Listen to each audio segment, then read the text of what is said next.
दोस्तों, Jammu and Kashmir service selection board गरीबों की मेहनत का खून करने वाला बोर्ड बनता जा रहा है। जी हां दोस्तों, एक बहुत ही बड़ी अपडेट जो है वो आपने सुनी होगी Jammu Kashmir service selection board के एक नए स्कैम से रिलेटेड। जी हां दोस्तों, 4 करोड़ रुपीस की डील जो है वो पकड़ी गई है और ये डील जो है ये फॉरेस्टर के पोस्ट की एग्जामिनेशन पेपर की डील बताई जा रही है जो फॉरेस्टर का एग्जामिनेशन होने वाला था। दोस्तों, जहां पर एक तरफ जो फॉरेस्टर पोस्ट के एस्पिरेंट्स थे वो इस बात पे लड़ रहे थे कि क्या इसमें ग्रेजुएट एलिजिबल होनी चाहिए या फिर इसमें 10+2 एलिजिबल होनी चाहिए। कुछ इस बात पे लड़ रहे थे क्या इसमें साइंस स्ट्रीम के स्टूडेंट्स एलिजिबल होने चाहिए या फिर इसमें आर्ट्स वाले स्टूडेंट जो हैं वो इसमें एलिजिबल होनी चाहिए। वहीं दूसरी तरफ इसी पोस्ट के ऊपर बोली लगाई जा रही थी। जहां पर मेहनती लड़के मेहनत करने के लिए तैयार थे, वहीं दूसरी तरफ जो स्कैमर्स हैं, जो फ्रॉडस्टर्स हैं, वो इस पेपर की बोली लगाने में मसरूफ थे। सिर्फ फॉरेस्टर के पोस्ट की ही नहीं बल्कि दोस्तों एक नई ये भी अपडेट आई है कि जो पंचायत अकाउंट्स असिस्टेंट का एग्जाम हुआ था उसका भी पेपर जो है वो लीक हुआ था, वो पेपर भी बेचा गया था। जी हां दोस्तों, ये अभी की सबसे बड़ी अपडेट जो है वो बताई जा रही है। अब मसला ये है कि इन एग्जामिनेशन से रिलेटेड अब जो सरकार है वो कौन सा फैसला लेगी। और इसके अलावा देखना यह होगा कि Jammu and Kashmir service selection board अब इसके बारे में क्या कुछ कहेगा। हालांकि जब हम Jammu and Kashmir service selection board की बात करते हैं तो इतने बड़े इल्जामात लगाए गए JKSSB पर, लेकिन अभी तक उन्होंने इन मसलों के ऊपर, इन इश्यूज के ऊपर कोई भी अपनी तरफ से प्रेस रिलीज जो है जारी नहीं किया। सिर्फ इतना कि उन्होंने निकाला कि ये एग्जाम कैंसिल किया और वो एग्जाम कैंसिल किया। अभी तक कोई भी प्रेस कॉन्फ्रेंस JKSSB की तरफ से इन मसलों के ऊपर नहीं की गई। दोस्तों, न्यूज आर्टिकल के मुताबिक Jammu and Kashmir service selection board के 3 सीनियर रैंक के ऑफिशियल जो हैं वो पेपर स्कैम में मुलविस पाए गए हैं और 2 को already Jammu and Kashmir service selection board से शिफ्ट किया गया है।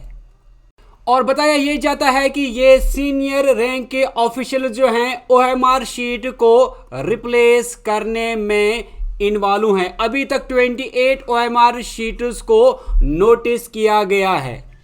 OMR शीट जो रिप्लेस किए गए हैं उनमें देखा यह गया है कि जो इन्विजिलेटर के सिग्नेचर हैं वो OMR में जो बाकी जो शीट्स थे उनसे मैच नहीं कर रहे हैं।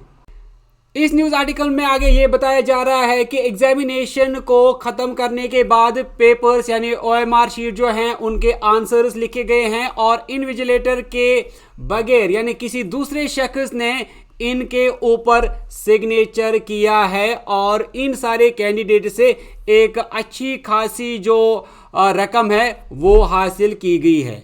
अब जो इंपॉर्टेंट बात इसमें कही गई है वो ये कि जो इन्वेस्टिगेटिंग एजेंसी यानी इन्वेस्टिगेटर्स हैं वो इन 3 में से जो ये 3 ऑफिशियल जिनको बताया जा रहा है कि वो पेपर OMR शीट को रिप्लेस करने में मुलविस हैं, जिनमें से एक अभी भी सिटिंग मेंबर है, उनको कॉल करेगी इन्वेस्टिगेशन के लिए। और जो बाकी 2 ऑफिशियल्स हैं जिनको Jammu and Kashmir service selection board से ऑलरेडी शिफ्ट किया गया है, अब उनको भी इन्वेस्टिगेशन के लिए बुलाया जा रहा है।